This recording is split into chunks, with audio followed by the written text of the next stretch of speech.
Bien, bienvenidos sean todos y todas a esta tercer tutoría. Vamos a comenzar, vámonos ya de lleno. Comienzo compartiendo pantalla. Dame un segundo para corregir esto.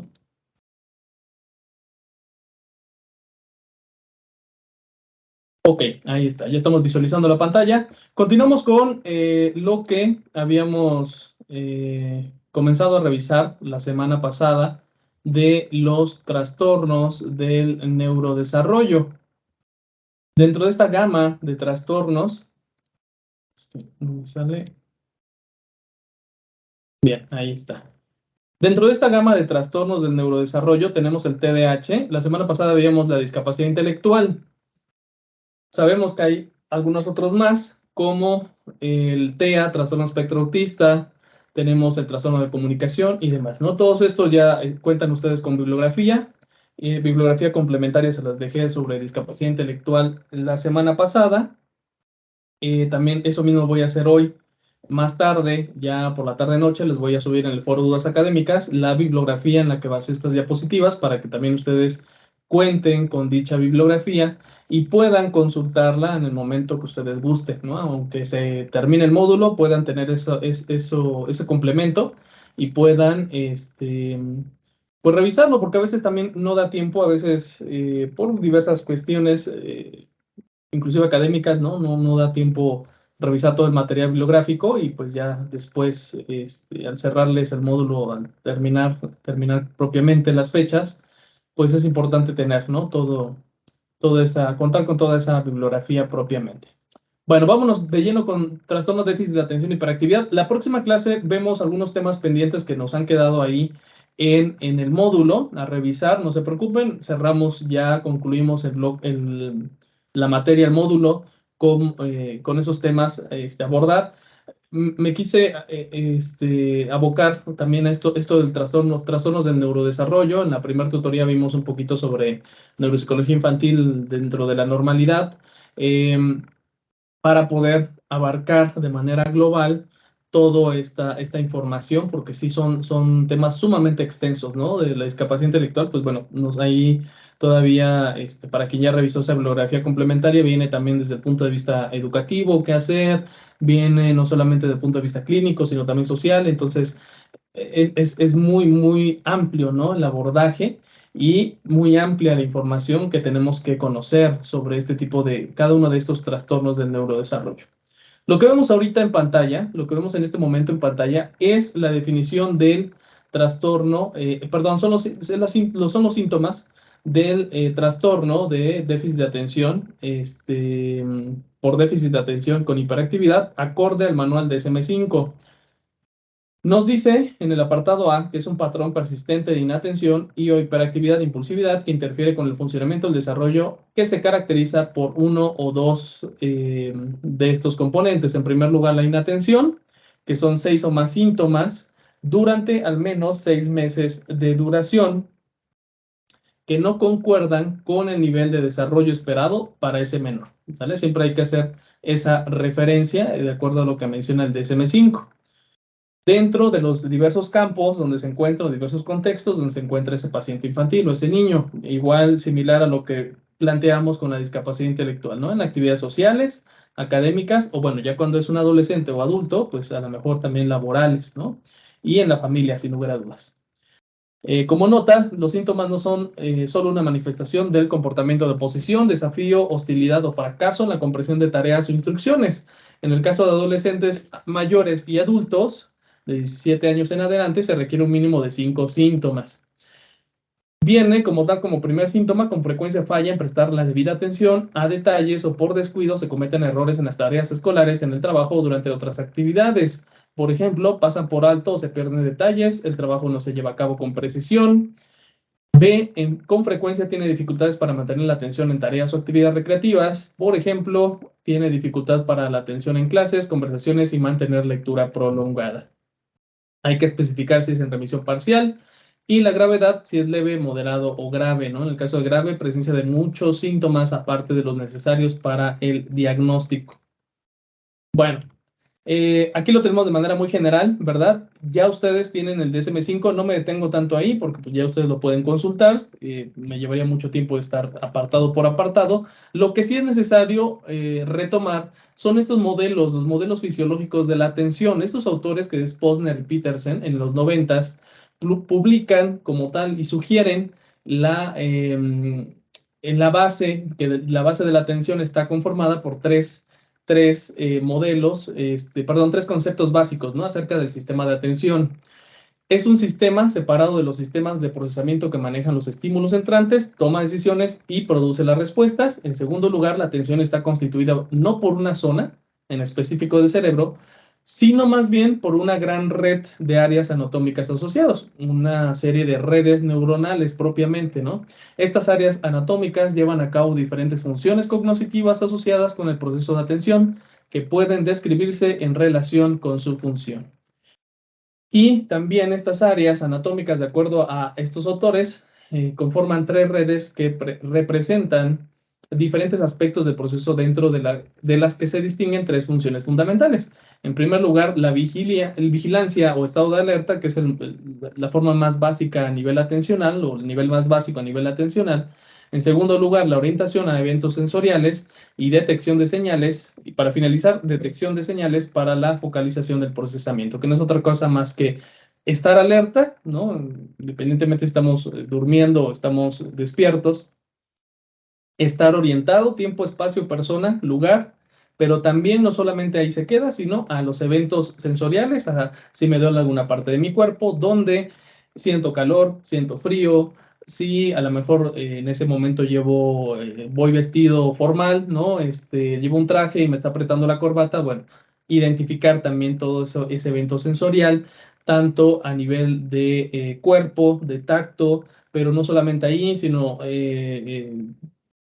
saber interpretar, percibir adecuadamente todo a nivel de sentidos, ¿no? De los cinco sentidos, gusto, olfato, vista, oído, en fin, y poder usar todo ese nivel atencional para la detección de señales y poder cambiar ese foco atencional de manera adecuada, de manera eficaz, y ahora sostener la atención hacia un nuevo estímulo relevante, ¿no? Que en el caso de un contexto propiamente académico, pues sería básicamente el estímulo relevante sería adelante, ¿no? El maestro o maestra de primaria, por ejemplo, de preescolar, y poder cambiar esa fluctuación, ese cambio a nivel atencional, ese cambio a nivel de actividad del estímulo relevante que estoy sosteniendo mi atención hacia un nuevo estímulo, ¿no? Pero siempre y cuando así tome también esa decisión y orientar no solamente a nivel de de lo sensorial, sino también a nivel motriz, ¿no? Como las sacadas de los ojos, ¿no? Cambio a nivel de estímulo visual, por ejemplo, ¿no? Y poder cambiarlo e inclusive poder regresar al estímulo original en ese foco atencional propiamente. Bueno, vámonos al primero, la vigilancia o estado de alerta. Durante el estado de alerta se observa una actividad eléctrica cerebral. Ahora, aquí pequeña pausa. ¿Cómo podemos demostrar que esto realmente es verdadero, que tiene realmente un fundamento? Por esto mismo, por las técnicas de neuroimagen que se han usado para poder aterrizar todo este conocimiento a nivel teórico, a nivel muy abstracto, y poderlo llevar también a la práctica, ¿no? Lo podemos detectar porque en un estado, una persona normal, sin ninguna alteración, sin ningún trastorno de neurodesarrollo, tiene cierta actividad a nivel eléctrica cerebral, ¿no? O si pusiéramos una técnica de neuroimagen resonancia, de tomografía axial computarizada, perdón, sí, no, la TAC no, sería más de una resonancia magnética funcional. Podríamos medir dónde está la actividad de la glucosa, ¿no? En nuestro cerebro cuando estamos procesando alguna situación, alguna actividad mental, alguna actividad psicológica, algún estímulo, pues, muy llamativo, en fin, ¿no? Y sale ahí encendido la imagen, ¿no? De ciertas zonas cerebrales. Bueno, en el caso del estado de alerta, la detectamos por medio de esta situación, que sería este voltaje, ¿no? Tiene nuestro cerebro un bajo voltaje, ¿no? Se caracteriza por una actividad rápida de bajo voltaje entre 8 y 35 Hz. Dicha actividad se observa de manera generalizada en el electroencefalograma, se encuentra desincronizada en particular en la corteza cerebral, En contraste, durante la disminución de la alerta cerebral se puede observar una actividad eléctrica lenta y de alto voltaje, 0.5 y 7 Hz, que describe patrones de electroencefalograma sincrónicos en la corteza cerebral.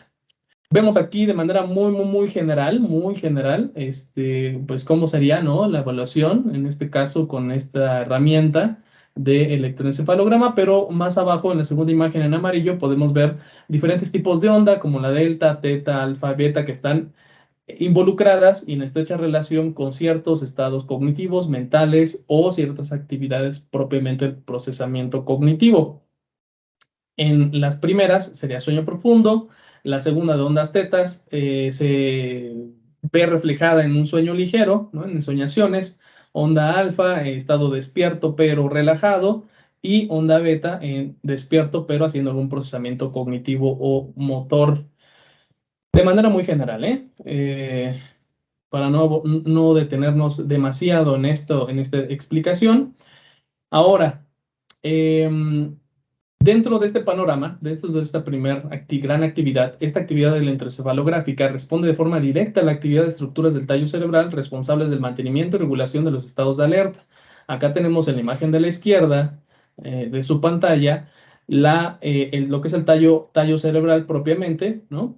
Dentro de las estructuras del tallo cerebral, una de las más importantes en la regulación del estado de alerta es la formación reticular, integrada por un grupo de núcleos de tipo colinérgico, que se distribuyen desde el bulbo raquídeo hasta el diencéfalo y es una de las estructuras filogenéticas más antiguas de nuestro cerebro. Con estos antecedentes no es de extrañar que participe en funciones básicas para el mantenimiento de la vida, como la respiración, frecuencia cardíaca, presión arterial, ¿no? También tiene que ver con integración, regulación sensorial y motora, así como la regulación de los estados de conciencia que incluyen vigilia, sueño, ensoñaciones y, por supuesto, el estar 100% alerta. Y lo vemos a un costado de su pantalla, esta imagen como tal, este sistema reticular ascendente, ¿no?, que está en estrecha vinculación con nuestro estado propiamente de alerta. Esto último va a estar asociado a nuestro desempeño conductual. Cuando nosotros tenemos sueño todo el día, cuando no dormimos bien el día anterior, nuestro sistema de alerta a lo largo del siguiente día va a disminuir, no se apaga, disminuye nada más, ¿no? Entonces, por algunas otras situaciones, como en este caso de ejemplo, pues el no dormir bien la noche anterior o las noches anteriores, en fin, ¿no? Si tenemos un óptimo desempeño en nuestro estado de alerta, pues obviamente vamos a tener toda esa capacidad a nivel atencional de sostenerla, enfocarla y resolver esa tarea. Si es un problema, si es una actividad, una situación emocional, todo lo que tenga que ver con esa tarea propiamente, ¿no? Si es una tarea académica, en fin, ¿no? Toda esa actividad propiamente, vamos a tener toda nuestra capacidad cerebral para poderlo resolver. Por el contrario, si no lo tenemos, ¿por qué? No dormimos bien, porque estamos preocupados por alguna situación, algún problema. De aquí también tan importante el diagnóstico diferencial, ¿no? La pericia de quien está evaluando, de poder diferenciar entre que ese niño, ese Juanito Pérez, no está, entre comillas, prestando atención porque te lo está reportando la maestra, ¿no?, de primaria, hablemos de tercero de primaria, se me ocurre ahorita. Te lo reporta porque nunca presta atención, pero ya al hacer tu historia clínica, al sacar la historia clínica, entrevistar a los papás, resulta que los papás se están separando. Bueno, probablemente esa falta de atención, esa falta de todo ese potencial cognitivo de ese Juanito Pérez poniéndolo de ejemplo porque el nombre Juan y el apellido Pérez son los más comunes en nuestro país, igual que Hernández, me parece,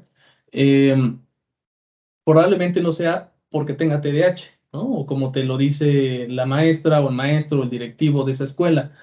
Probablemente sea por una situación a lo mejor depresiva o una situación de algún trastorno de ansiedad. Pudiese ser, hay que indagar, hay que evaluar, hay que aplicar historia clínica, hay que saber cómo está su contexto familiar a nivel emocional.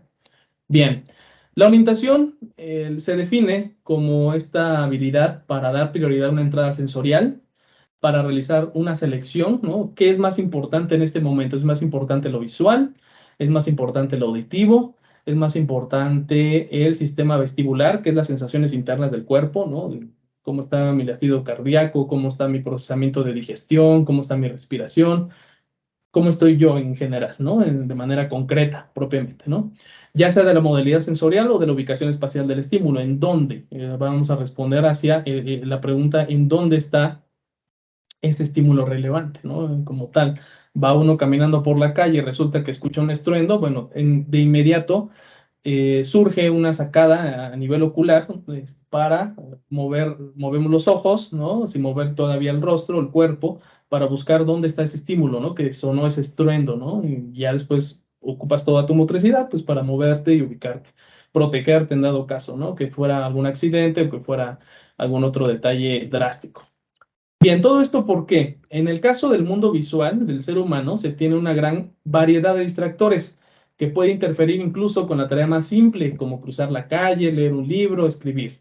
Para mantener la ejecución de las tareas cotidianas es necesario seleccionar la información relevante para la realización de los objetivos, intenciones o pensamientos, mientras que la información irrelevante debe filtrarse. Afortunadamente hemos evolucionado para eso, porque no tenemos la capacidad de prestarle atención a todos los estímulos que aparentemente y que compiten, sin lugar a dudas, por nuestra atención, tanto estímulos exteriores del medio ambiente como estímulos interiores de tu propio cuerpo, como tengo hambre, estoy cansado, tengo sueño, quiero dormir, o por el contrario, ¿no? Quiero hacer alguna actividad, estoy aburrido, etcétera, etcétera.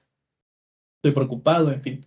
Esta capacidad debe ser lo suficientemente flexible como para permitir la orientación a un estímulo, trabajarlo, sostenerlo, soltarlo y reorientarse a un nuevo estímulo que en potencia aparezca en el campo sensorial, todos nuestros 6 sentidos, ¿no? Como tal. Aquí viene un primer fallo, un potencial primer fallo en el caso de los niños que realmente tienen TDAH. El poder sostener la atención hacia ese estímulo relevante durante el mismo tiempo que sus compañeros, compañeras, niños de otra misma edad, va a ser más difícil. Necesita madurar ciertas zonas cerebrales. Ahorita vamos hacia allá, poco a poco. Pero no solo eso, sino también soltar ese estímulo y reorientar toda su capacidad cognitiva hacia ese nuevo estímulo relevante, ¿no? Si hablamos de un contexto puramente escolar, pues sería a lo mejor, estoy platicando con el compañerito, ¿no? Compañerita de al lado sobre su día, sobre su fin de semana, y el nuevo estímulo relevante va a ser que llega la maestra de primaria a dar la clase, ¿no? O a lo mejor había salido un momento, a lo mejor regresaron de receso y entra la maestra. Ese sería su nuevo estímulo relevante. Entonces tendría que tener la capacidad de soltar ese estímulo de estar platicando, ¿no? Con el compañero o la compañera y ahora reorientar su atención a nivel visual, a nivel auditiva, hacia lo que diga y mencione la maestra en ese momento, porque ahora se vuelve el estímulo relevante y poder discriminar sobre cuál es, dar respuesta a la pregunta, cuál es el estímulo más relevante en ese momento, ese contexto, ¿no? Y desde aquí ya ustedes están dando idea y a partir también de la información y de la bibliografía que ya han leído del módulo, este, como también las funciones ejecutivas y la corteza prefrontal se ve afectada y por eso es que no puede dar esa respuesta adecuadamente, ¿no? Contextualizada, adaptada a partir del contexto donde se encuentra ese menor, para poderse reorientar a ese estímulo pues, relevante y sostener su atención hacia eso, ¿no? Pasa, sobre todo en el caso de los inatentos, que sostiene su atención, la pierde hacia otro estímulo relevante, la pierde, empieza a sostener su atención hacia otro estímulo relevante y eso también es muy cansado. Si ustedes, por ejemplo, en este momento o posterior a la clase, hicieran esto que le estoy diciendo, ¿no? A modo de inclusive empatizar con este tipo de niños, niñas, verían lo cansado que es. Si lo han hecho en otra clase, también, ¿no? Pueden recordar que sería el estímulo relevante en este momento, sería su computadora, su tablet, su celular, no sé en qué estén viendo esta tutoría. Mi voz, al estar mencionando toda esta información, también sería un segundo estímulo relevante, pero si ustedes le agregan un tercer o cuarto estímulo relevante, que sería ver su celular y ponerse a ver videos de YouTube, y trataran de dividir su atención entre esas dos competencias, esos dos estímulos relevantes, sería agotador a nivel cognitivo progresivamente. Tal vez de momento en un minuto que hagan eso, no.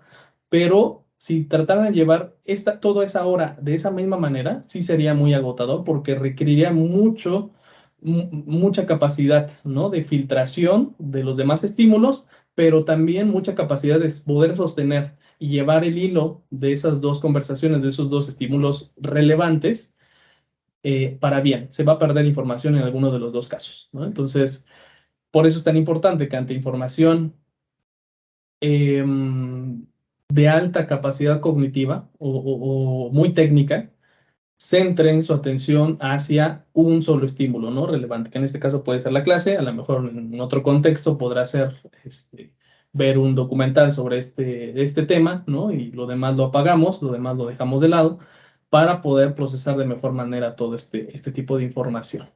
Bueno, estos dos autores allá en el 2012 proponen este modelo atencional que involucra una unión temporoparital que vemos en pantalla entre los parietales y los temporales. La corteza ventral frontal tendría funciones de un tipo particular de orientación denominada top-down. La orientación tipo top-down describe un proceso diseñado para incrementar el procesamiento neural de una entrada sensorial relevante. Recuerda, entrada sensorial relevante, nuestros 6 sentidos. 4. Facilitar la discriminación entre señal, ruido y algún otro distractor. Esto también es bien importante y también se lo recomiendo mucho retomarlo ya cuando hagan, bueno, más adelante ya cuando estén en los temas o en los módulos de rehabilitación. Hay mucho ruido afuera. Hoy en día creo que hasta todavía más, ¿no? Por esta situación de redes sociales. Mucho ruido en cuestión de mucha información que no vale la pena ver, mucho video que no vale la pena ver, que es una pérdida de tiempo, que es ocio, ciertamente, ¿no? A lo mejor te hace reír un ratito, pero al final es ocio, no es algo productivo, no es algo que te deje algo positivo para tu vida, inclusive. Este, mm, ¿Qué es válido? Que se vale porque si hiciéramos la analogía entre eso, entre ese estímulo visual y auditivo, hablemos de un video de gracia de TikTok, por ejemplo, de YouTube, ¿no? Un video gracioso que sirve como ocio, sirve como para pasar el tiempo y está bien. Lo comparáramos con la alimentación, sería como comerte unas papas fritas, ¿no? Como comerte unas sabritas. Está bien que te las comas, adelante, estás en tu derecho, puedes hacerlo, saben muy ricas, ¿no? Aquí lo importante es que no comas papas fritas todos los días o que no bases tu alimentación en papas fritas, ¿no? Y es básicamente lo mismo que pasa con redes sociales. Si lo basamos en lo que es que lo vi en mi fuente es TikTok, ¿no? Mi fuente es este no sé, ni siquiera la opinión de un experto, ya nada más un video que sacó un tiktokero o una tiktokera ahí y que subió sin fuente. Realmente hay algunos tiktokers que son muy buenos, sobre todo los médicos, ¿no? Que inclusive te pegan ahí en el video el artículo. Habría que ver, ¿no? Si realmente se está basando o dice esa información, ese artículo que está mostrando. También ese es tema pendiente. Pero lo importante de esto también es que es mucho ruido, pues a lo que voy, es mucho ruido, muchos distractores que se requiere pues dejar de lado, apagar un poquito para podernos centrar y estar en atención plena hacia pues los estímulos relevantes, hacia los problemas o las actividades que tenemos por hacer. Muchas veces, y sobre todo esto le está pasando a los adolescentes hoy en día, se agotan aparentemente con una tarea, pero si tú indagas, si tú entrevistas a ese adolescente, si tú indagas sobre cómo es su contexto, sobre cómo es su rutina, te podrás dar cuenta fácilmente y también puede que aplique para niños, ¿no? No estoy hablando específicamente de estos niños TDAH ni de algún otro trastorno de neurodesarrollo, estoy hablando de lo en general, de lo que es común hoy en día. Eh, Podrás darte cuenta si los entrevistas y les preguntas sobre su rutina, que está haciendo la tarea, pero al mismo tiempo que está haciendo la tarea probablemente tenga música y no sea una música que estimule, no sea una música que relaje más que nada. Amor está escuchando reggaetón, por ejemplo, en ese momento, y aparte tiene el celular al lado que no lo está ocupando como una herramienta de búsqueda, ¿no? Que no está googleando sus conceptos, que no le entiende de la tarea, sino lo está usando para ver TikTok. Y aparte de eso también, no sé, tal vez tenga aprendido la computadora, la tele, en fin, ¿no? Entonces imagínense todos esos estímulos, 5, 4, 3 estímulos que están compitiendo por su atención, cuando el único estímulo que es realmente relevante en ese momento, pues sería hacer la tarea, ¿no? Una actividad que les hayan dejado o para tarea para casa en la escuela. Y todo lo demás, pues se vuelve ruido, realmente, ¿no? Se vuelve ruido que entorpece la ejecución de la tarea. Por eso es tan importante detectar también ese ruido, esos distractores. Y más, ya ahora sí centrado en niños con TDAH, más en ellos, porque todavía falta, pues, estimular esas zonas cerebrales para madurar, entre comillas, madurar esas zonas cerebrales para que por sí mismo pueda orientarse hacia la tarea central e inhibir ese ruido, ¿no? E inhibir esos distractores. Bueno, Y para terminar, la atención top-down es de tipo consciente, voluntaria y dirigida por el sujeto. Entonces, involucra esta zona, también involucra, como ya se mencionó, los frontales en la cuestión de la toma de decisiones, en cuestión de funciones ejecutivas. Pero no solo eso, sino también se complementa con este modelo ventral dorsal. Es el sistema que controla un componente de la orientación denominado bottom-up, de abajo hacia arriba, la habilidad del sujeto para detectar estímulos por su saliencia sensorial y su habilidad para activar el proceso de atención a través del reclutamiento de centros cerebrales cada vez implicados de forma más compleja en el análisis de la información sensorial. La atención es controlada por las características físicas del estímulo y es de tipo involuntario. El sistema dorsal está constituido por los campos oculares frontales, que tenemos ahí esa imagen central, ¿verdad? El surco intraparietal y el lóbulo parietal superior. Este último sabemos que está estrechamente relacionado también con este procesamiento cognitivo que tiene relación con la conciencia, con nuestra conciencia de quiénes somos, de cuál es nuestro lugar en el mundo, de básicamente el describirnos a nosotros mismos, ¿no? Bueno, en el modelo original de estos autores se sugería un tercer sistema de atención relacionado con la detección del estímulo.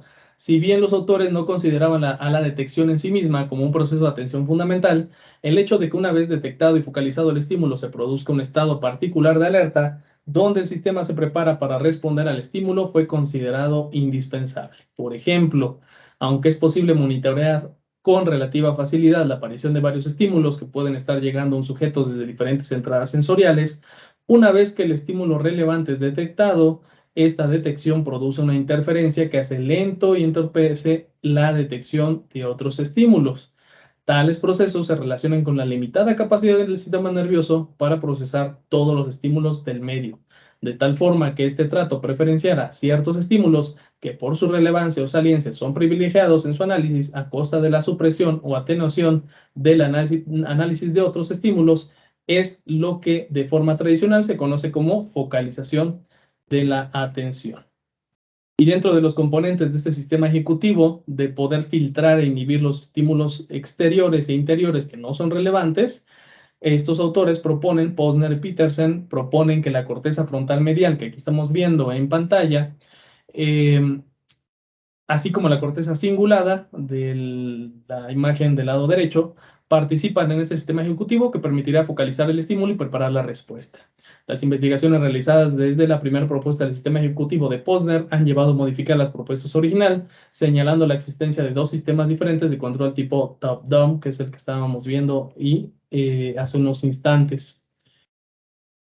Dentro de este sistema, mismo sistema ejecutivo, tenemos el sistema denominado cíngulo opecular, constituido por la corteza frontal anterior, la corteza anterolateral fronto-opecular y el tálamo. Presentan una actividad sostenida y regular durante la ejecución de la tarea a manera de mantenimiento. Vámonos a concretizar. Nos vamos desde la entrada sensorial multimodal que tenemos, todos nosotros, de los 6 sentidos que tenemos, por medio de esta unión temporoparietal, el procesamiento de estas señales, el poder ir inhibiendo, ¿no?, ese ruido que tenemos a nivel mental, a nivel exterior, a nivel interior, pasando poco a poco, involucrando ya más las funciones ejecutivas, poco a poco, ¿verdad?, por medio de este modelo ventral dorsal, pero sobre todo por medio de este sistema ejecutivo. En un primer momento, para la entrada sensorial multimodal, en un segundo, y apagar un poco el ruido, para en un segundo momento poder controlar ese estímulo, ¿no?, que en un primer momento puede ser involuntario, estamos discriminando todo el ruido, discriminando la entrada sensorial primordial, pasando a tomar esas decisiones sobre dónde está el estímulo relevante y llegando a ese sistema ejecutivo para poder sostener. Entonces, sí, ya sé cuál es la tarea, qué es el estímulo relevante primordial, ya sé lo que voy a hacer, ¿no? Y ahora mantengo como tal, por medio de este sistema denominado cíngulo opecular, la tarea. Ya no nada más inhibo el exterior y el interior, sostengo sobre discriminé todos los estímulos irrelevantes, sostengo mi atención sobre el estímulo relevante y ahora inicio la tarea, pero también sostengo la ejecución de la misma para que entonces no me pase como en el caso de los niños TDAH y sobre todo aquellos que son predominio inatentos, que ya lograron discriminar los estímulos, centraron su atención sobre lo relevante, pero no sostienen su atención sobre la ejecución y el mantenimiento de esa tarea. Cambian su foco atencional constantemente, de manera mucho más rápida, mucho más, no eficaz, sino más rápida, ¿no? De manera ineficaz, no pueden sostener esa atención como tal sobre esa tarea, mantener la actividad como tal, a comparación de niños normales, ¿no? Bueno, en un segundo lugar, existe este sistema ejecutivo denominado frontoparietal, compuesto por la corteza frontal dorsal, la corteza prefrontal dorsolateral, la corteza cingulada medial, el surco interparietal y el lóbulo parietal superior. Estos componentes neuroanatómicos nos sirven para incrementar de manera importante incrementa de manera importante su actividad al inicio de la tarea relacionada con las instrucciones de la misma. Vámonos de nuevo al contexto escolar, ¿no? A ver qué le dice la maestra a Juanito Pérez. Juanito Pérez, vas a hacer, o niños van a hacer un resumen de la página 10 a la 15 de su libro de formación cívica y ética, ¿no? De ciencias naturales. Iniciamos con los otros modelos anteriores a discriminar los estímulos exteriores de que a lo mejor un grupo está jugando fútbol afuera con educación física, los estímulos de ese salón que están hablando los niños, ya inhibió también el hecho a lo mejor ese niño de que tiene ganas de ir a orinar, ¿no? Ir a hacer pipí al baño, ya centró su atención hacia la maestra, ya está escuchando las instrucciones, se está viendo involucradas todas estas zonas neuroanatómicas, todas estas grandes redes neuronales en esas zonas neuroanatómicas, pero si el fallo se encuentra aquí, entonces en el momento de que ya centró su atención visual y auditiva hacia la maestra y está diciendo las instrucciones, va a perder el hilo rápido sobre lo que debe de hacer, ¿no? Como tal, y sobre todo sobre ese feedback de qué voy a hacer, dónde lo voy a hacer, en qué momento o a qué hora dijo la maestra que tengo que hacer, ¿no? En este sistema ejecutivo denominado frontoparietal, está, aparte de estas, bueno, estas zonas cerebrales se ven involucradas y aumentan como tal su actividad para las instrucciones, ¿no? De la tarea propiamente, con un sistema feedback vinculado con la ejecución que responde de manera diferencial ante los ensayos correctos e incorrectos. Aquí otro dato importante, estos niños con TDAH en varias ocasiones, sobre todo los combinados impulsivos, tienen el fallo en estas zonas como tal cerebrales y ante darse el feedback, ahorita vamos a ir más adelante hacia ello ya en concreto, las diversas teorías que existen. Bueno, acá tenemos estas imágenes de TAC y de resonancia referente al surco postcentral y surco intraparietal mencionados anteriormente. Y vemos las diferentes definiciones a partir de este libro sobre los diferentes tipos de atención. Ya las he mencionado, ya me paso esto un poquito más rápido para que nos dé tiempo ya entrar de lleno hacia lo que es propiamente del TDAH. Ahorita lo vimos de manera general, ¿no? ¿Cuáles son las estructuras involucradas solamente para poder hacer una tarea, sea cual sea esta, ¿no?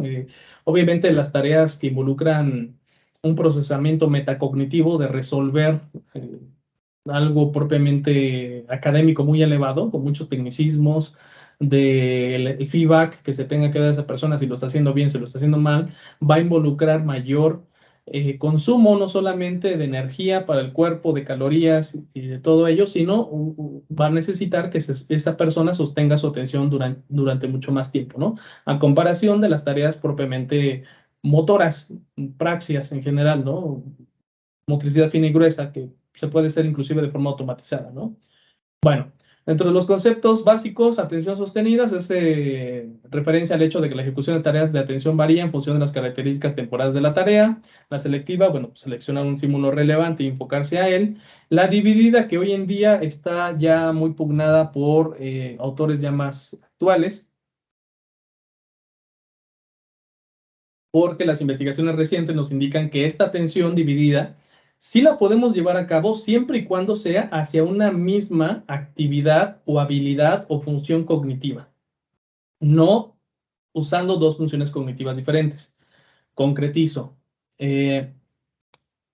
Tú puedes ir por la calle, a modo de ejemplo, caminando y texteando, siempre y cuando ese texteo no lo estés viendo, que sea ya automatizado, ¿no? Son dos actividades, estás dividiendo tu atención en dos, pero el estímulo, la función cognitiva base es la misma, es motricidad, en un caso gruesa, que es vas caminando por la calle, y fina, ¿no? El momento que estás texteando, pero no estás viendo tu celular. Si tú vas por la calle caminando, vas ocupando la función de la motricidad, probablemente, en una praxia.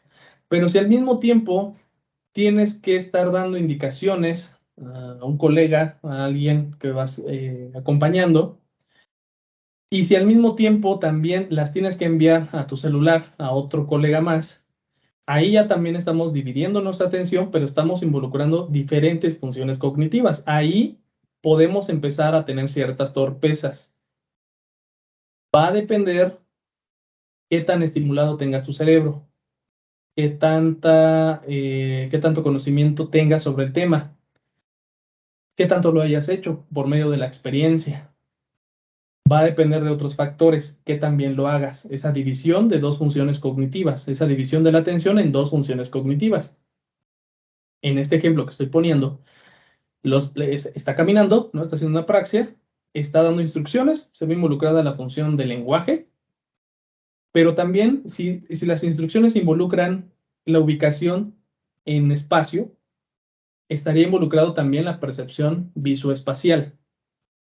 Ya estamos involucrando otra función cognitiva más, que es la percepción en su apartado visoconstruccional, ¿no? O visoespacial, más que nada, visoespacial. Nuevamente, si ya lo has hecho, si es algo cotidiano, si ya está automatizado, todo lo que es motriz o todo lo que es praxia se vuelve automatizado. Entonces va a requerir menos capacidad cognitiva para hacerlo. Por eso es que puedes tú en una computadora de escritorio, ¿no? Con un teclado físico, si tú ya te sabes dónde está la ubicación de las teclas, pues puedes estar viendo tu texto en Word o en PowerPoint o lo que sea, y estar escribiendo sin necesidad de estar viendo qué tecla es, con qué, ¿no? Cuál es la letra y la tecla, ¿no? Sino ya está automatizado, un procesamiento motor, propiamente, que ya está automatizado. Lo mismo pasa cuando aprendes a manejar un auto en estándar, ¿no? Sí, cuando tienes que hacer los cambios. En un primer inicio, de forma automática, tienes que voltear a ver el estímulo de cuál es la primera, cuál es la segunda, cuál es reversa, etcétera, etcétera. Pero ya después de un tiempo, por la experiencia, por el aprendizaje, por el hábito, lo vuelves a automatizar. Entonces ya no requieres estar volteando a ver la palanca porque ya sabes dónde va primera, dónde va segunda, dónde va tercera, etcétera, etcétera, ¿no? Ya focalizas tu atención hacia el estímulo relevante que sería afuera como tal de tu auto, y pues que no atropelles a ningún niño, perrito, que sigas, respetes la señalización, los semáforos, etcétera, etcétera, ¿no? Entonces, eh, eh, hoy en día está esa pugna de que nos mencionan los neurocientíficos actualmente que sí podemos tener esa atención dividida siempre y cuando sea para una función cognitiva, o sea, para la misma función cognitiva, que esa misma función cognitiva la dividas en dos y resuelvas dos tareas, pero de la misma función cognitiva. Si son más de una función cognitiva, vas a entorpecer. Quizás sí lo puedes hacer, pero de manera torpe en alguna de las dos, vas a fallar más, vas a cometer más errores. Bueno, aterricémoslo sobre el TDAH. En la actualidad, y es bien sabido que este trastorno muchas veces se sobrediagnostica. Es un hecho innegable esto, ¿no? Solo porque el niño acompañó a la mamá a consulta médica, en cierta clínica pública o cierto lugar público, y el niño, pues a lo mejor acaba de salir del preescolar o acaba de salir de la primaria, tiene 6 años, 7 años, tal vez tiene hambre, tal vez tiene sueño, tal vez está cansado, tal vez tiene tarea que hacer, tal vez está enojado, tuvo ya que esperar junto con la mamá 2 horas en que la atendieran, ¿no? Para una consulta básica, como casi no se da en el ámbito público, a veces hasta más. Y lo ve el médico y resulta que el médico general lo diagnostica con TDAH y hasta le receta, ¿no? El metilfenidato, amoxetina. Es lamentable esa situación porque se requiere realmente profundizar en los diversos contextos donde se encuentra el niño. Lamentablemente sobremedicado este trastorno.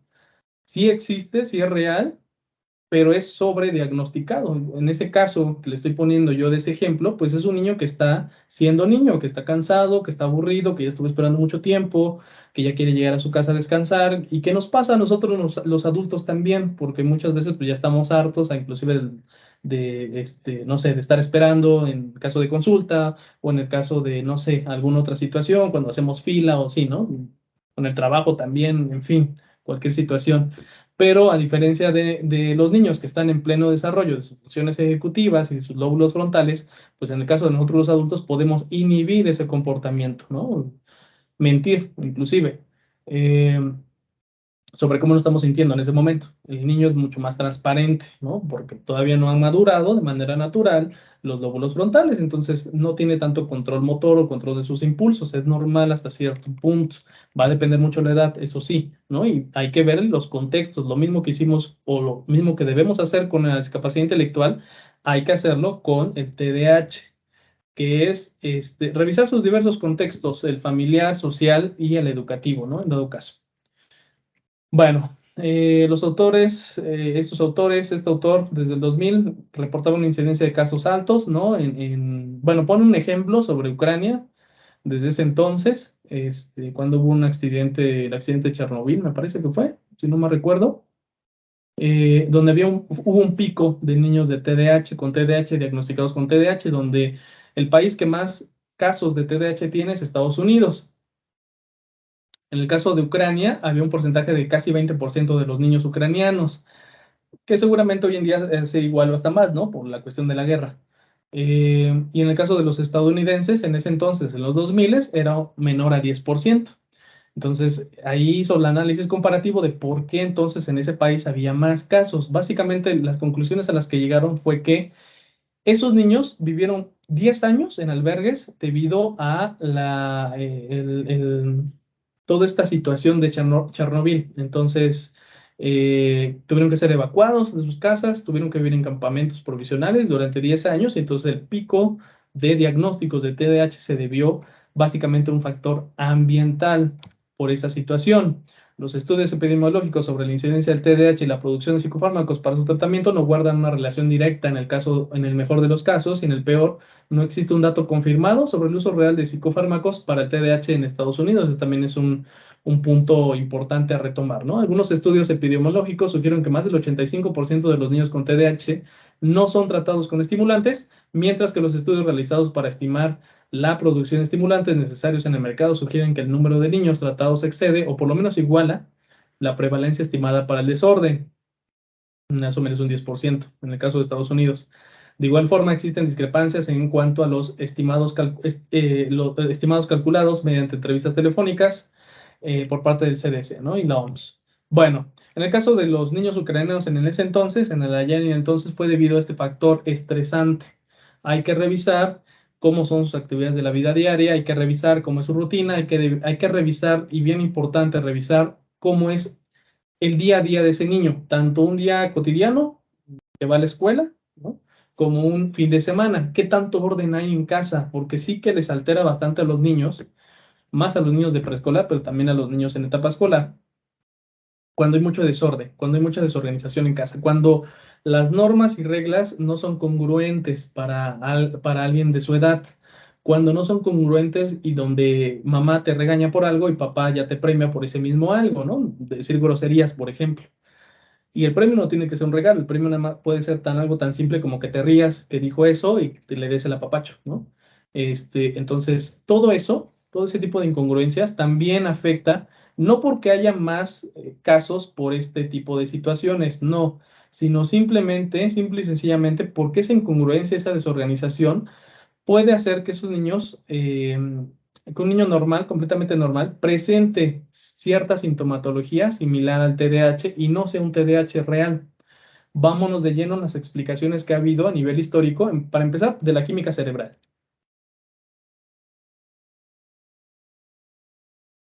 Bueno, algunos estudios han mostrado que el 46% de los adolescentes con TDAH fuman cigarrillos. Aquí estamos adentrándonos referente a la comorbilidad de lo que podría ocasionar si no es tratado ese niño con TDAH y evolucionar cuando ya llega a ser adolescente, ¿no? aumenta el porcentaje de consumo, en primer lugar, de cigarros y posteriormente puede llegar inclusive no solamente a la automedicación o el consumo exacerbado de nicotina o alcohol, sino también de algunos otros adictivos como tal, algunas otras drogas. En el caso de la acetilcolina, la estimulación del sistema colinérgico mediante la utilización de parches de nicotina han mostrado un mejoramiento de los síntomas asociados del TDAH, incrementando la ejecución de estos pacientes en tareas de concentración, disminuyendo el tiempo de reacción de pacientes adolescentes y adultos. Si bien no parece que exista evidencia de la participación del sistema colinérgico en la etiología del TDAH, los componentes del sistema colinérgico, en especial los del sistema basal anterior, se encuentran envueltos de manera crítica en varios aspectos de la función atencional, incluida la atención sostenida, atención selectiva y habilidad para incrementar o disminuir la atención al estímulo. Dentro del sistema adrenérgico, la activación adrenérgica modifica el estado emocional y motivacional, provocando un aumento de la sensación de ansiedad, miedo o agresión a través de la proyección a la amigdalina. También puede incrementar el estado motivacional a través de su proyección al núcleo accumbens, creando una poderosa expectativa de reforzamiento.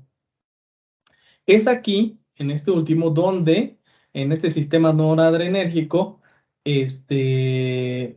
se usan estos fármacos, ¿verdad? Para poder estimular esa concentración. El sistema noradrenérgico ha cobrado especial interés derivado del uso de agonistas noradrenérgicos en el tratamiento del TDAH, como el modafinilo, cuyo mecanismo de acción no es el del todo conocido, pero algunos estudios muestran que podría estar estimulando los receptores adrenérgicos, en particular el receptor A1. Otro de los fármacos utilizados es la atomoxetina, el cual es un inhibidor selectivo de la recaptura de la noradrenalina que actúa inhibiendo el transporte de esta amina en el nivel presináptico. Por desgracia, no existe evidencia imagenológica que relacione el sistema noradrenérgico en el TDAH, debido a que por muchos años no existieron que menciona aquí, radioligandos que pudieran utilizarse en estudios de PET en humanos, sino hasta de forma pues muy reciente, ¿no? Es un tema también de estudio a futuro, en el presente y a futuro. Más adelante vamos a ver ya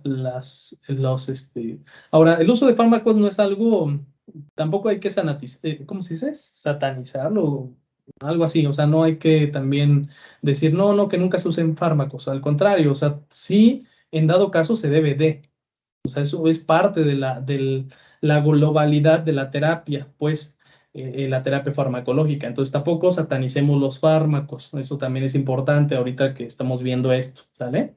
Bueno, referente al por qué se da el TDAH desde la química cerebral, vemos en el sistema dopaminérgico que la dopamina constituye el precursor del neurotransmisor noradrenalina, el cual es sintetizado por la enzima dopamina B hidroxilasa. La noradrenalina en sí misma es un neurotransmisor que a su vez es utilizado como precursor de la enzima feniletanolamina, para producir pues el neurotransmisor adrenalina, ¿no? Y poder en estos casos, que el paciente pueda sostener más su atención. ¿Cuál es la hipótesis de este por qué? Si bien el uso de estimulantes ha mostrado que produce una mejoría de los síntomas en niños con TDAH, esta mejoría al parecer no está asociada de manera directa con que los estimulantes subsanen la disfunción fisiológica subyacente al trastorno. En los estudios genéticos se ha mostrado que el principal blanco del metilfenidato, el transportador de dopamina, no presenta alteraciones graves ni particulares que diferencien a la población con TDAH de otra normal. De igual modo, la similitud en la respuesta conductual a los estimulantes entre las poblaciones con y sin TDAH sugieren que los estimulantes no reparan un déficit neurobiológico en los niños que lo presentan, sino más bien ejerce un efecto compensatorio, que incrementa la respuesta de alerta, facilitando la concentración y ejecución no solo en las poblaciones con este padecimiento, sino también en aquellas normales. Si ustedes se tomaron un Ritalin, pues obviamente van a tener mayor capacidad a nivel atencional, van a poder estar más alerta y van a poder sostener más su atención, como lo han hecho varios conocidos médicos que estudian, ¿no?, medicina en ciertas universidades privadas o ciertos maestrantes en neuropsicología de universidades públicas, que luego se consumen bastante Ritalin con tal de aguantar todo conocimiento que están recibiendo y todas las cantidad enorme de horas que tienen que leer al día, ¿no? Bueno, Desde 1980, estos autores habían reportado que se puede observar los efectos conductuales de los estimulantes tan solo unas horas después de su administración, tanto en niños hiperactivos como aquellos normales y adultos sin TDAH, mostrando que las anfetaminas reducen la actividad motora de ambos grupos de infantes, así como el grupo conformado por individuos adultos. Tanto los menores hiperactivos como los normales mejoran su ejecución en tareas de vigilancia y en las de tiempo de reacción. Sin embargo, tales respuestas no son tan homogéneas en los adultos, donde se observa una respuesta más variable y dependiente de la dosis. Y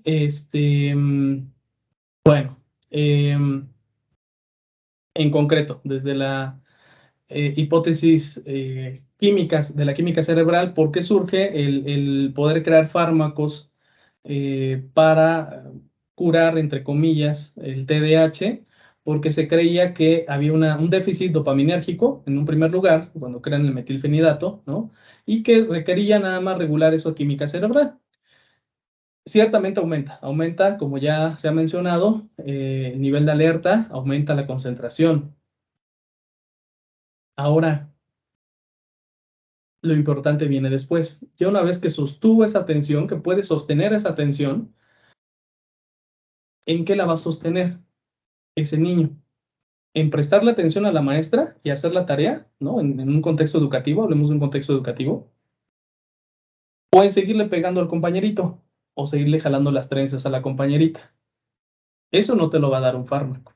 Ese aprendizaje y ese feedback no te lo va a dar por sí solo un fármaco. Sí va a centrar más su atención en qué ocupe ese extra o en qué ocupe ese nivel regular atencional. Ahí entramos nosotros para rehabilitar ese TDAH, para rehabilitar esa autorregulación conductual, esa situación a nivel motora. Ya dio el impulso, ya dio el salto, ya dio el brinco, ya tenemos esa valiosa herramienta que son los psicoestimulantes, los fármacos. Ahora vamos a la enseñanza, al aprendizaje, que esa capacidad normal de poder centrar su atención pueda ocuparla para fines académicos, pueda ocuparla para fines productivos a nivel social, ¿no? Depende mucho el caso, ¿no? Depende si es un paciente infantil, adolescente o adulto.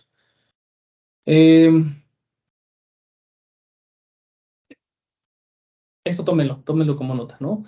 El hecho de que sí podemos, sin lugar a dudas, que esté medicado el niño, pero también necesitamos rehabilitar, madurar ese cerebrito, estimular ese cerebrito para que ese niño, ya con ese impulso químico, neuroquímico, pueda ubicarse a hacer aquellas actividades que son propias de su edad y que se requieren, ¿no? Actividades académicas, productivas propiamente, ¿no?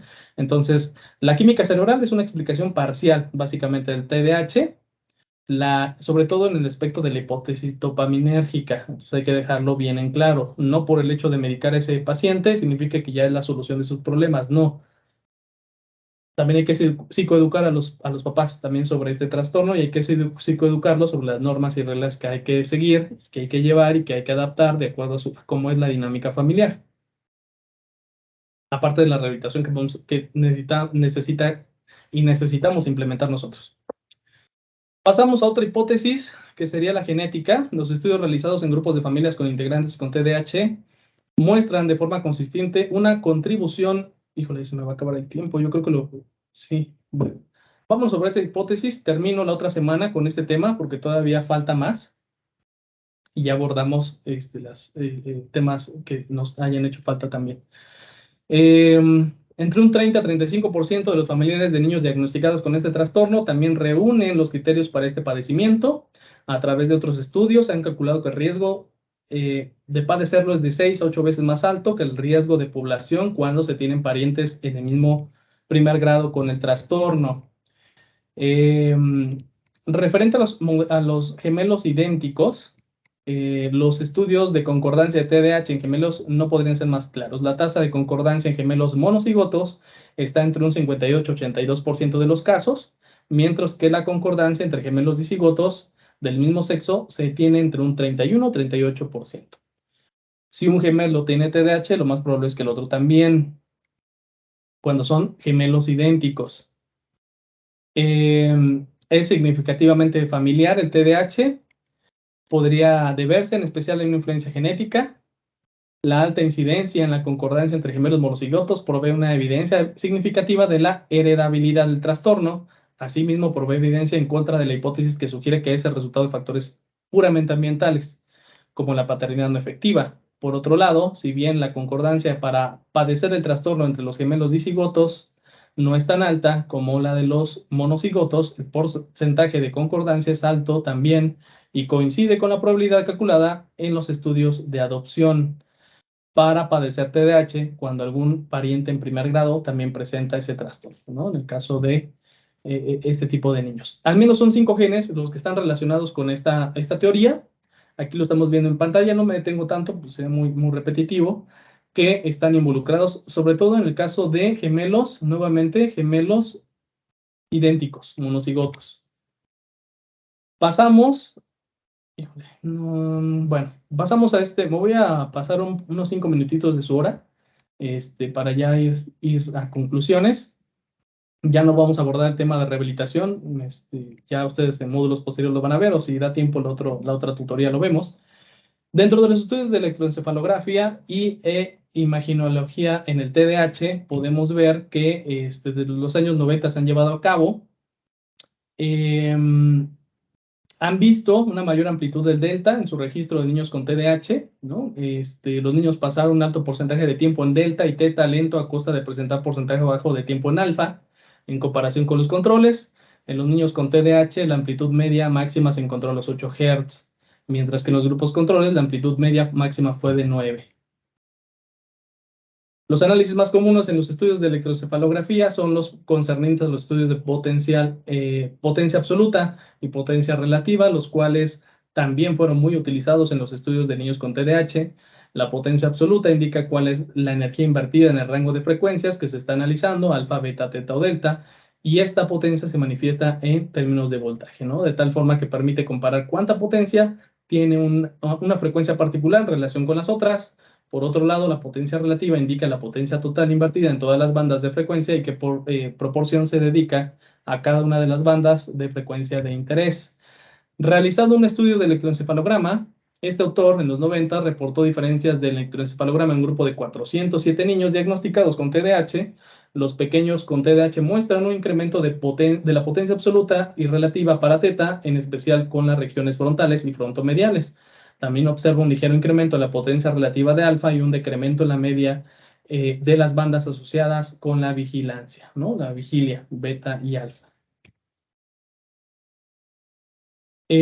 Básicamente, ya para ir concluyendo, en los estudios del electroencefalograma en niños con TDAH se nota un aumento en la actividad teta frontocentral que se registra en estados de reposo, lo cual se ha asociado con una disminución en la alerta o con una disminución de la actividad de áreas frontocentrales relacionadas con la inhibición de conducta y con mecanismos de atención frontales de tipo TAMDA. En este caso ya tendríamos el sustrato de la prueba física, ¿no? Por medio de la evaluación eléctrica del cerebro, de cómo se ve afectada o por qué se ve afectada esa conducta, ¿no? Del sustrato neuroanatómico, venimos de ahí, hasta la fisiología propiamente. Referente a los estudios con imagenología, ya con esto termino, ha mostrado generar una hipoactivación en los individuos con TDAH, sobre todo en las áreas frontoestriales y parietales del cerebro. La hipótesis prefrontal de TDAH sugiere que el trastorno es resultado de la disfunción de la corteza orbitofrontal y la corteza dorsolateral. Las lesiones orbitofrontales se han asociado con desinhibición social y pérdida de control de impulsos, mientras que las lesiones de la corteza prefrontal dorsolateral se han relacionado con disfunciones de la organización, planeación, memoria de trabajo y atención. Las lesiones mesiales, por lo general, se acompañan de la falta de coordinación y lentitud de conductas espontáneas. En otras investigaciones muestran una disminución significativa del volumen de la cabeza del núcleo caudado, tanto del lado izquierdo como del derecho. Otro dato importante que precisa de mayor confirmación es el establecido por Castellanos y colaboradores, donde observan que las diferencias en el volumen del caudado entre los TDAH y los controles disminuyen de manera importante en los jóvenes de mayor edad, adolescentes en adelante, jóvenes adultos. Esta es la única región estudiada que muestra una normalización del volumen cerebral con el paso del tiempo. Y bueno, básicamente una disminución en ciertas zonas cerebrales, ya para ir concluyendo, a través de el examen por medio de estas técnicas de neuroimagen, ¿no?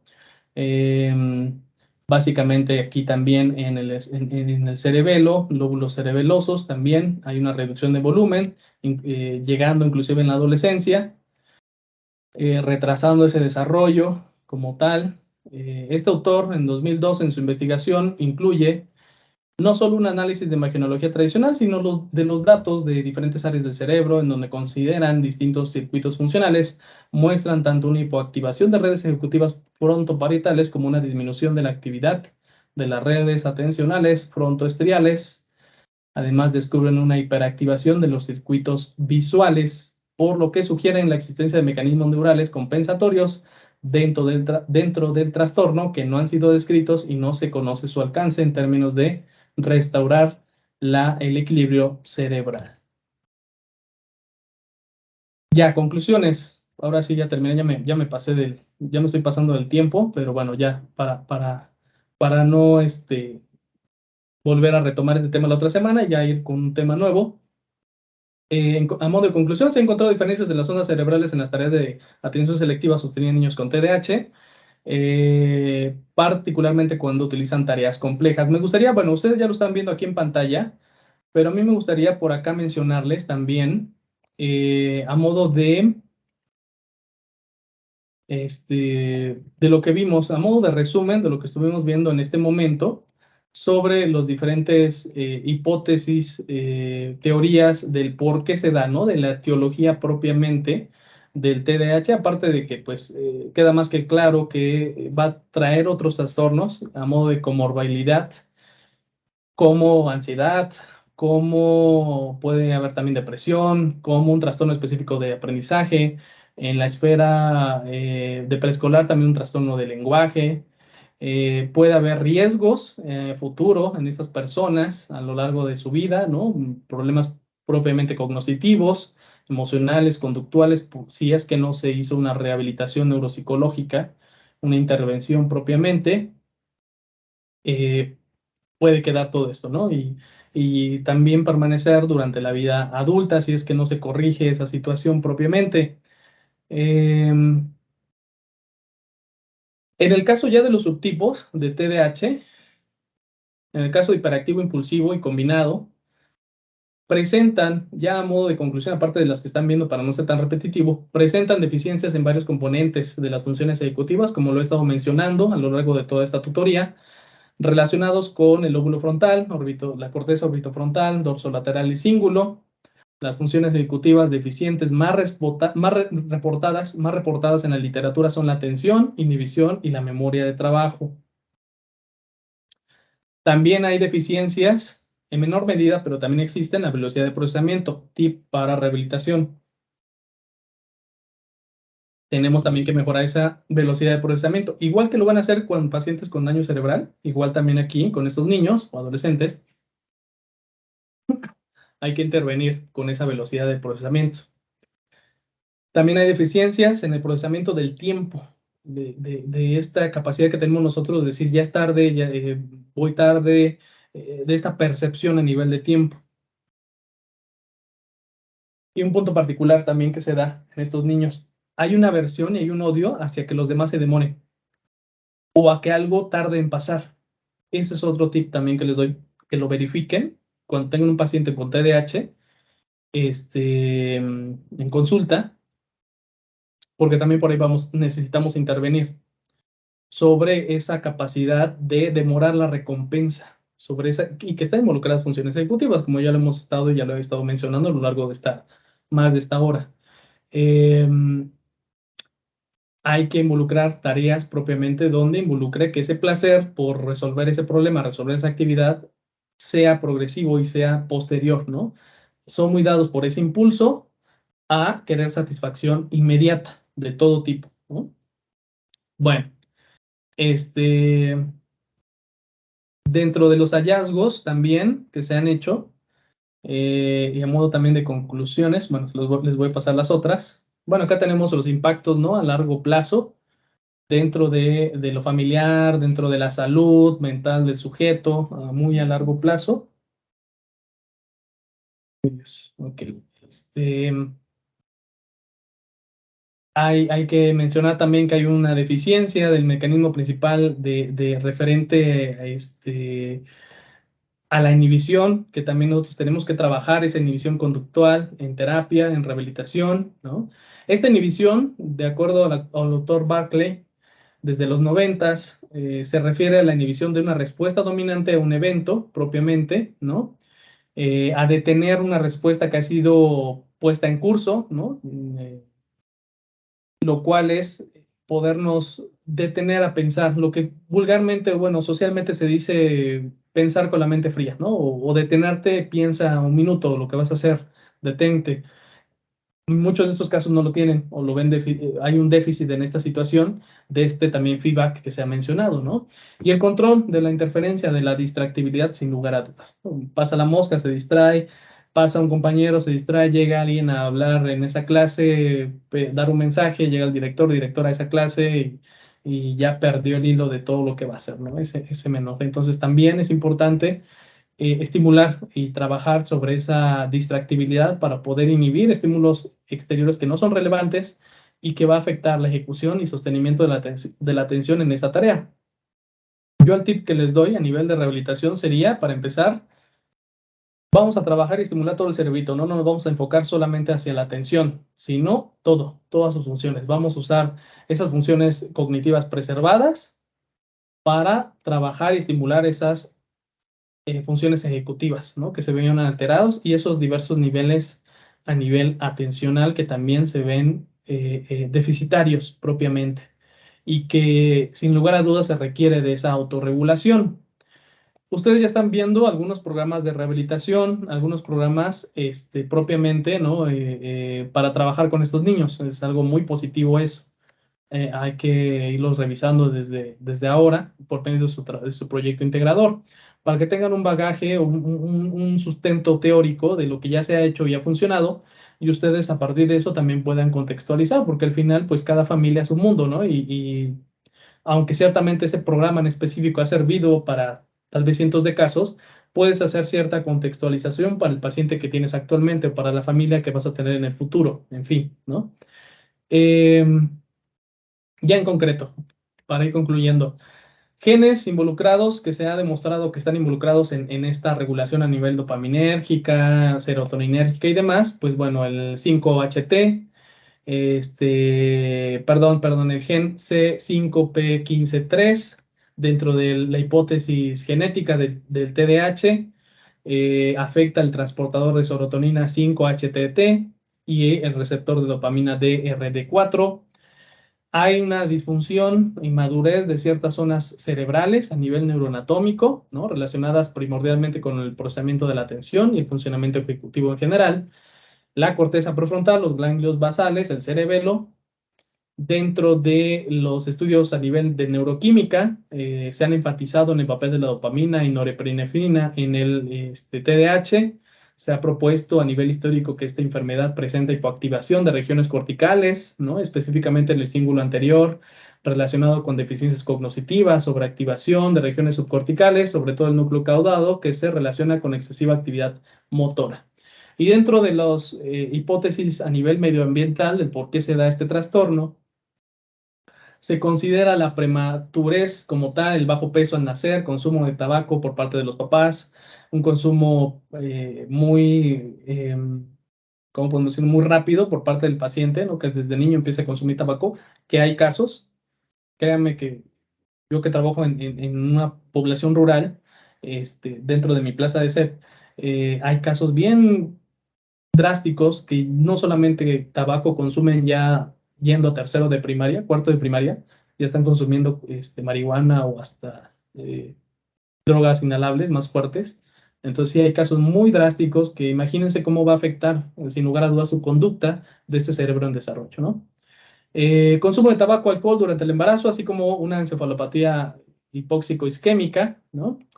Eh, y todos estos estudios, estos hallazgos a nivel neuropsicológico están correlacionados a la función prefrontal y de los circuitos frontoestriado tálamo corticales con los mecanismos de inhibición y del funcionamiento ejecutivo en general. Por eso es tan importante que si vamos a rehabilitar a esos pacientes, no solamente nos aboquemos a la atención, sino también a las demás funciones cognitivas, priorizando también las funciones ejecutivas.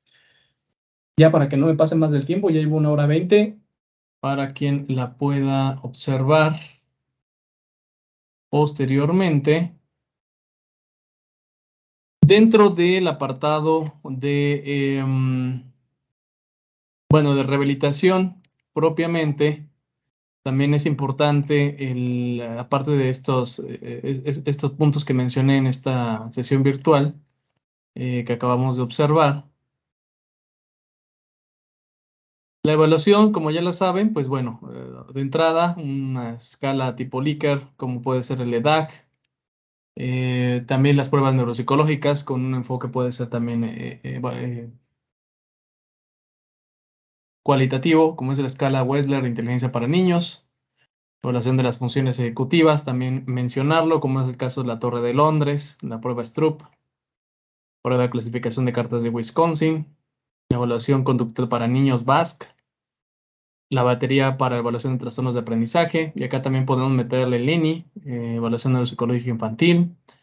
Y bueno, esto dentro de, ¿no? Lo que es el apartado propiamente. Dentro de la intervención también se puede mencionar, lo tenemos en pantalla, debe realizarse con niños, la familia y la escuela. Los cambios que se logren incidirán en el niño, tanto en su conducta como en sus emociones y su rendimiento académico. La intervención supone la adaptación de los adultos al niño y el mejoramiento del funcionamiento cognitivo del niño para poder adaptarse de manera adecuada a las exigencias del medio ambiente. Hay que contemplar los diversos contextos del niño, como ya lo había mencionado. Hay que contemplar qué subtipo de trastorno se trata, cuál es la severidad del mismo, si presenta comorbilidad con alguna otra patología, cuál ha sido la trayectoria de la evolución de los síntomas del individuo en cuestión y si ha recibido intervención de algún tipo, durante cuánto tiempo y qué resultados ha dado. La psicoeducación para los papás es fundamental también para que puedan entender las dimensiones de este trastorno, sus comorbilidades. Dentro del tratamiento conductual, estos autores mencionan algunas técnicas de modificación de conducta, como técnicas para implementar una conducta que se utilizan en particular en modelamiento y modelamiento cuando la conducta no se encuentra en el repertorio del niño. En segundo lugar, las técnicas para mantener o incrementar conductas, el reforzamiento, economía de fichas y los contratos son a nivel conductual las técnicas a nivel históricas que se han ocupado. En tercer lugar, técnicas para disminuir, reducir o eliminar conductas, como la extinción.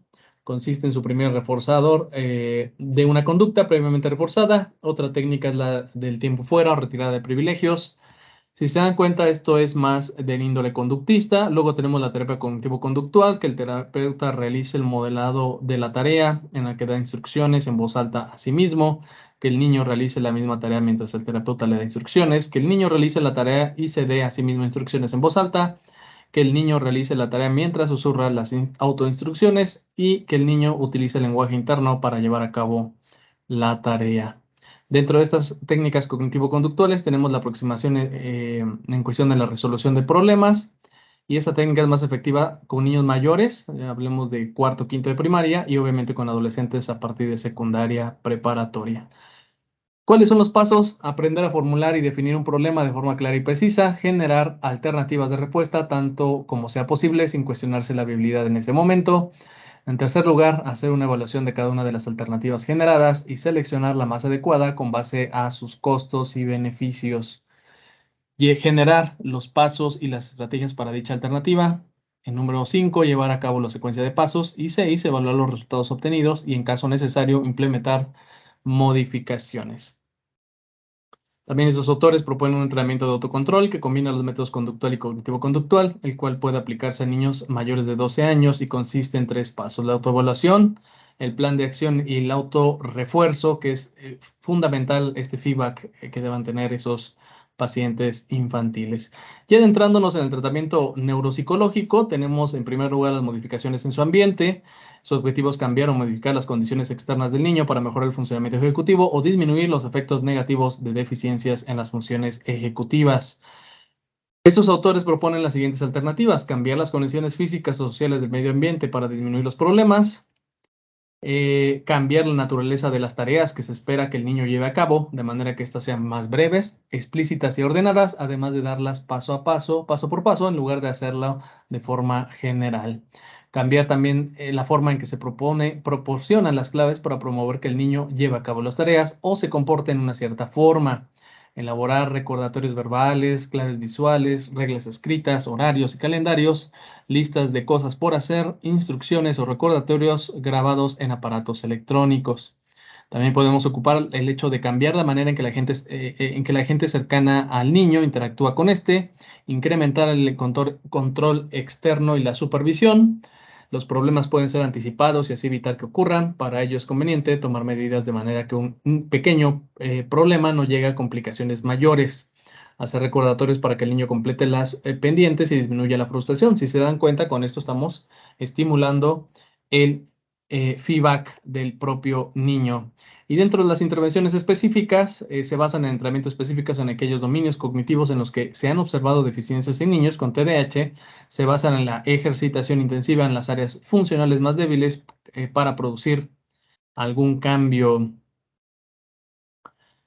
Estos autores en el 2013 proponen, estos autores que se van en pantalla, proponen una serie de principios en los que debe basarse dicha intervención. Para empezar, pues el hecho de que cada programa debe adaptarse a las particularidades del paciente.